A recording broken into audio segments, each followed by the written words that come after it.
Live तस्वीरें Hisar BJP कार्यालय से दिखा रहे हैं और आज माता अहिल्याबाई होलकर का एक न जीवनी के ऊपर प्रदर्शनी लगी हुई है बीजेपी कार्यालय में। हम आपको एक विजिट करवा देते हैं और क्या क्या रहेगा वो भी हम दिखा देते हैं। माता इनका क्या योगदान रहा, हर तरह अलग अलग छाया चित्र में दिखाई गई है। अहिल्याबाई का जन्म कहाँ पे हुआ, कैसा हुआ और कैसे कैसे इन्होंने शासक के किया था और कहाँ कहाँ इन्होंने मंदिर वगैरह बनाए, क्या क्या किया है, ये आप लाइव तस्वीरें हिसार बीजेपी कार्यालय से देख रहे हैं। इस वक्त लोकप्रिय शासिका अहिल्याबाई होलकर, ये बीजेपी कार्यालय के अंदर इनका एक शॉर्ट में प्रदर्शनी बनाई गई है जो यहाँ हर कोई आके देख सकता है।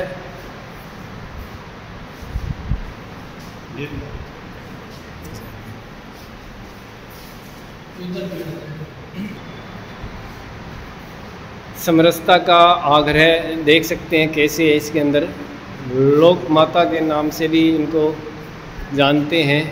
होलकर राजवंश में गौरवशाली शासक,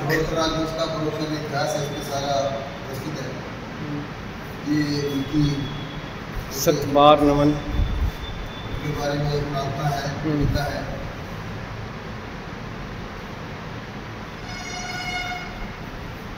इंदौर की वो शासक थी, इंदौर का उनका किला है। बहुत सारे मंदिरों का, धर्मशालाओं का उन्होंने निर्माण कराया। पर्यावरण के प्रति बहुत समझ थी वो। बहुत सारी बावड़ियाँ बनवाई,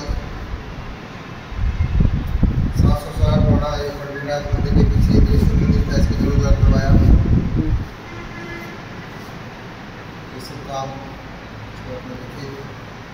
तो ये देवी है क्या भाई राजधानी शासन किया।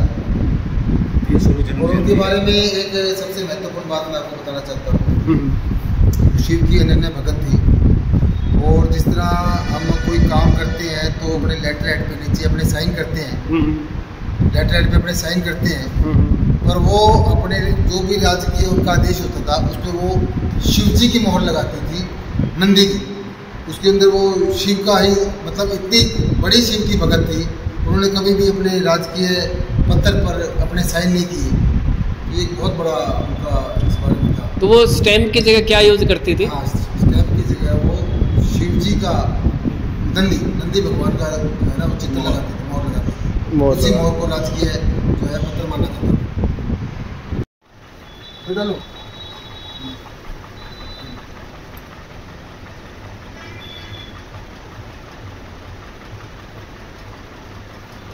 पूरे देश में पुण्य श्लोका देवी अहिल्याबाई होलकर का की स्मृति जयंती कार्यक्रम चल रहा है। उसी उपलक्ष्य में आज पार्टी कार्यालय में बहुत भारी संख्या में समाज के विभिन्न वर्गों से आई हुई महिलाओं ने इस कार्यक्रम में शिरकत की। उनके बारे में जाना, वो किस तरह का उनका शासन था, कितनी वो न्यायप्रिय थी, इस सब बातों के बारे में विस्तार से उन सबको बताया गया। और इस कार्यक्रम में मुख्य वक्ता के तौर पर हम सबके बीच में आदरणीय हमारे राष्ट्रीय सचिव ओम प्रकाश धनखड़ जी थे। बहुत ही सरलता के साथ उन्होंने अपनी बात को हम सबके बीच में रखा। और उसके साथ ही पूर्व में कैबिनेट मंत्री रहे डॉक्टर कमल गुप्ता जी भी वक्ता के तौर पर हम सबके बीच में थे, उनका भी इसमें मार्गदर्शन हम सबको मिला। मैं आपके इस चैनल के माध्यम से अनुरोध करूंगा सभी से कि पुण्य श्लोक देवी अहिल्याबाई होलकर की जीवनी को पढ़ें, उसके जीवन के बारे में पुस्तकें हैं, उसको आप पढ़ें, अपने बच्चों को पढ़ाएं। आपको उससे पता लगेगा कि 300 साल पहले जिस देवी का जन्म हुआ था उसने कैसे अकेले रहकर 29 साल तक शासन किया, कितनी वो न्यायप्रिय थी, कितनी वो सामाजिक थी। इन सब चीज़ों के बारे में हमें उनकी जीवनी पढ़ने के बारे में पता लगेगा। तो मेरा तो अनुरोध है कॉलेज के स्टूडेंट से, स्कूलों के स्टूडेंट से, टीचर से, लेक्चरर से कि उनकी जीवनी को बच्चों के सामने जरूर रखें। धन्यवाद। जय आज जो बीजेपी कार्यालय मेन प्रोग्राम था, क्या प्रोग्राम था, क्या रूपरेखा थी और क्या महिलाओं को संदेश दिया गया था, बताइए आप थोड़ा। आज जो रानी अहिल्याबाई थी उसकी 300वीं जन्मतिथि मनाई गई है। उनको 300 वर्ष मान ले पूरे जो वो थी, वो एक ऐसी रानी थी राज्य की जो उस टाइम अपने परिवार के खिलाफ होके आप मान ले हर अपने बच्चों को ज्यादा इतना वो इन्वॉल्व ना करके सबकी माता बन गई थी, ऐसी महिला थी। उसकी आज जयंती मनाई गई। तो महिलाओं को क्या संदेश दिया गया है और आपको कितना वो मोटिवेट मिल रहा है आज को? महिलाओं को यही संदेश दिया गया है। देखो आज एक हमारी बीजेपी से जो जुड़ी हुई नहीं थी पार्टी से, जो घरेलू महिला थी, सबसे ज्यादा बढ़ चढ़ के आज वो महिलाएं आई हुई थी। तो एक महिला का अगर कहीं प्रोग्राम होता तो महिला आगे बढ़ चढ़ के, यानी बीजेपी कार्यकर्ता की जरूरी नहीं है, आम महिलाएं भी आज इस प्रोग्राम में आई हुई है। हाँ, आज एक कार्यकर्ता तो गिने चुने जैसे होते, देखो गिने चुने लोग होते हैं, लेकिन आज जो आम महिला है, जो हर घरेलू महिला है, आज जो बाहर कभी निकलती नहीं, वो आज इस इवेंट में आई हुई थी।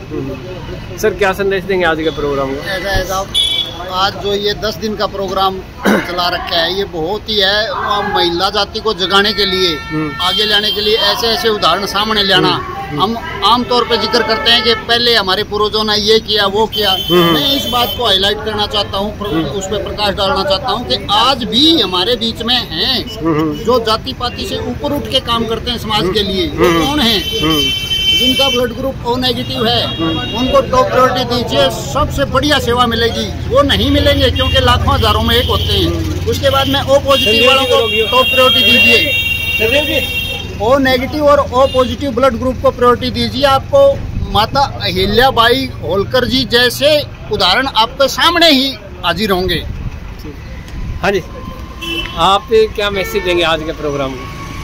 देखिए, पवित्र आत्माएं जिनका हमारे वेदों में, पुराणों में और इतिहास में दर्ज है, जिन्होंने अपने समय काल में बहुत ही पुण्य कर समाज हित में जो काम करे ना, इसलिए उनकी पुण्य तिथि, जन्म तिथि या उनके निमित्त कार्यक्रम और उनको याद किया जाता है, क्योंकि उन्होंने अपने समय काल में बड़े बदलाव करने का काम किया। हमारी मातोश्री अहिल्याबाई जी का भी ऐसा ही योगदान हमारे इतिहास में दर्ज है, जिन्होंने उस समय काल में केवल मातृशक्ति नहीं कहूँगा मैं, आध्यात्मिक तौर पर भी वेदों को, पुराणों को, आध्यात्मिक स्थानों को, हमारे मंदिर और उस समय भंडारे और इसका रिवाज चलाने की कोशिश करी, जिसमें मातृशक्ति को ताकत मिले, देश मजबूत हो, हमारा धर्म अध्यात्म मजबूत हो। इसके लिए मातोश्री ने काम किया, जिनके लिए आज भी उनको याद किया जा रहा है। भारतीय जनता पार्टी का तो देखो रिकॉर्ड रहा है कि वो अध्यात्म ताकतें या जिन्होंने अच्छे काम समाज कल्याण में किए हैं उनको याद करना, ये भारतीय जनता पार्टी का एक रीति नीति रही है। तो इसलिए आपका बहुत बहुत धन्यवाद। परिचय आपका? मैं अनिल गोदारा, गांव केंद्री, भारतीय जनता पार्टी का कार्यकर्ता हूँ। मैं धर्मवीर पानू, प्रधान सेक्टर 33 हिसार। आज भारतीय जनता पार्टी कार्यालय में माता अहिल्याबाई के बारे में कार्यक्रम करवाया गया, जिसके संयोजक रेवड़ी साहब थे और मुख्य वक्ता धनखड़ साहब थे। तो आज काफ़ी कार्यकर्ता महिलाएं, काफ़ी संख्या में आज महिलाओं से खचाखच मतलब हॉल भरा था। तो अहिल्याबाई के बारे में सबने प्रकाश डाला, उसके जीवन के बारे में बताया। धनखड़ साहब ने, डॉक्टर कमल गुप्ता जी ने मतलब बहुत जो उस बारीकी से लोगों को बताया। अहिल्याबाई जी ने कितना संघर्ष करके अपनी पहचान बनाई है, इसलिए उनको आज भी हम याद कर रहे हैं।